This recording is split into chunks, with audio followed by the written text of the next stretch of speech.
Eh, basta ako, iboboto ko talaga yung PDP laban. Talagang iboboto ko si Kibuloy, si Bato, si Robin Padilla, si Marcoleta, na nag-claim na hindi atin ang West Philippine Sea. Talaga. Diba? It's na yung pinaka-updated natin na balita ngayon. Guys, meron na. Nakalagay na siya sa, sa Google Map. Tingnan nyo na yung West Philippine Sea. Diba? May, in some ways, may point din naman si Marcoleta, pero yung pag-convey niya kasi nung statement niya, parang nagmumukhang pro-China talaga sila, mga DDS talaga. Mga DDS na ito talaga, nakakagigil kayo. Diba? You don't need to say. Diba? You don't need to say na tayo lang naman ang gumagawa ng ganyan parang nakakalang daw yung West Philippine Sea. Base sa sa economic zone natin, yung area na yun is West Philippine Sea. Ang tagal na nating ang tagal na nating pinaglalaban ang West Philippine Sea, tapos sasabi-sabihin mo lang na ganun. Ito, makinig ka. Ang tagal na ito, guys, pero ngayon lang siya nagawa, ngayon lang siya na-update. Actually, registered na nga yung West Philippine Sea, hindi lang talaga alam ni lolo mo. Bida-bida kasi. Ito na. Others called it a quote-unquote geopolitical affirmation of Manila's maritime claims. The Filipino House Speaker called the update Manila's symbolic and moral victory amid belligerent Chinese expansionism in the region. Now, the Google Map revision obviously irked China. Reiterating its maritime claims, Beijing says that the region, even the one near the Philippines, remains recognized as the South China Sea. Yes. Now, under the Philippine Maritime Act 2024, Philippine Sea includes the Luzon Sea, the Calayan Island Group, as well as the Scarborough Shoal. Now, the area specifically refers to the Philippines' exclusive economic zone. Water is crucial for Manila's food security, maritime defense, and energy resources. China claims nearly all of the West Philippine Sea, despite a 2016 international tribunal ruling which is denouncing these claims. As the Philippines and President Ferdinand... Nakalagay na ang pangalang West Philippine Sea bilang label sa dagat sa kanlurang bahagi ng Pilipinas sa Google Maps. Makikita yan kapag binuksan ang mapa ng Pilipinas sa Digital Maps Tech Company sa ilalim ng administrasyon ni dating Pangulong Benigno Aquino III noong 2012. Opisyal na pinangalanan ng Pilipinas sa mga lugar sa kanlurang bahagi ng archipelago bilang West Philippine Sea. At noong 2016, pumabor sa Pilipinas ang Permanent Court of Arbitration sa The Hague laban sa pag-angkin ng China sa South China Sea na nila'y walang legal na batayan. Pero patuloy na tinatanggihan ng China na kilalanin ang desisyon ng Korte. Sinusubukan pa ng GMA Integrated News na kunan ng pahayag ang Google kaugnay nito, pero wala silang tugon sa ngayon. Yes, o diba? Search lang muna natin. Philippines. Ito yung Philippines. Pero may nakalagay pa rin na South China Sea. Pag pininpoint mo talaga yung West Philippine Sea, talagang nakalagay. Try natin sa sa dito sa map ng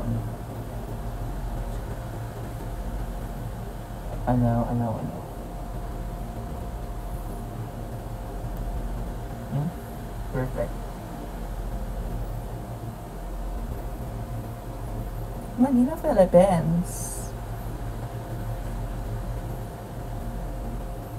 West Philippine sa Philippine Sea. Gumamit na ito.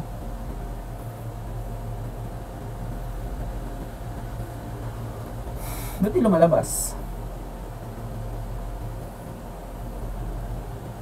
Kanina ang laki-laki. Ito tayo ng iba.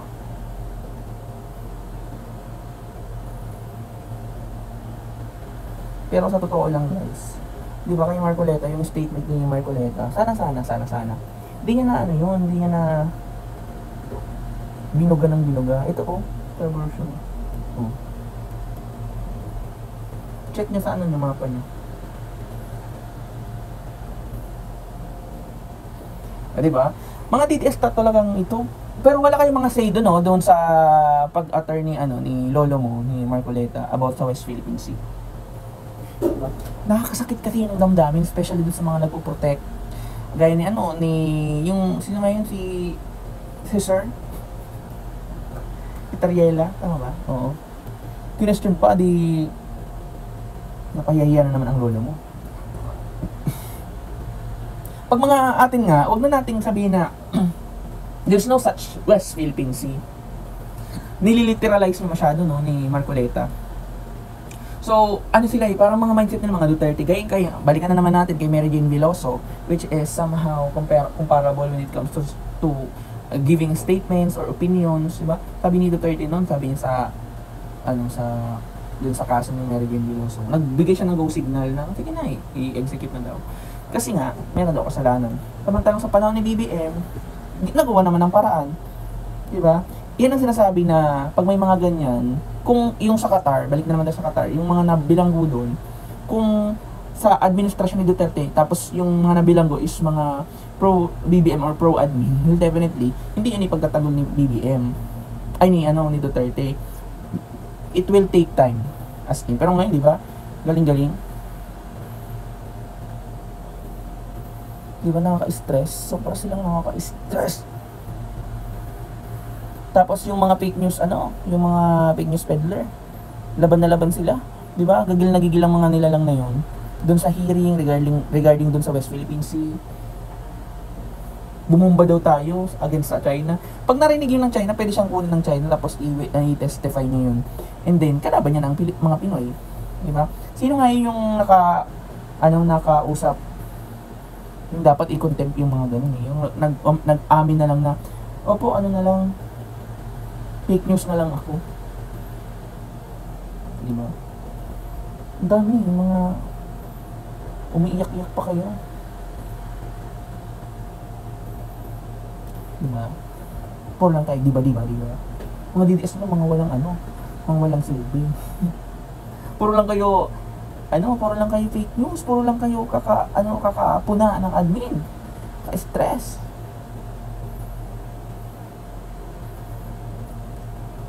Ano tayong makakita ng magandang balita dito?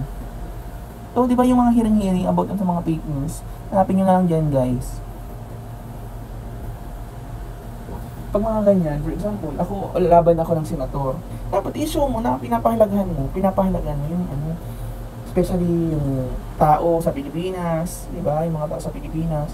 Laban ka ng senator, you are going to legislate, you are going to make laws. You're going part of the Congress, and then andyan ka, tutunga-tunga, and then, di ba, Robin Padilla.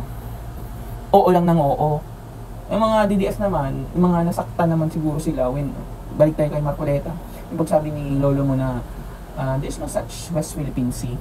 Mga DDS, alam nyo, common sense naman, kahit paano, alam kong may puso pa rin naman kayo, di ba? Alam ko naman na, kahit paano, nasaktan kayo, kasi alam nyo kung gaano kahirap bantayan yan. At, di ba, alam nyo yung, naputulan pa ng daliri. Pinarangalan ni BBM for appreciation. Pero may babalik pa ba?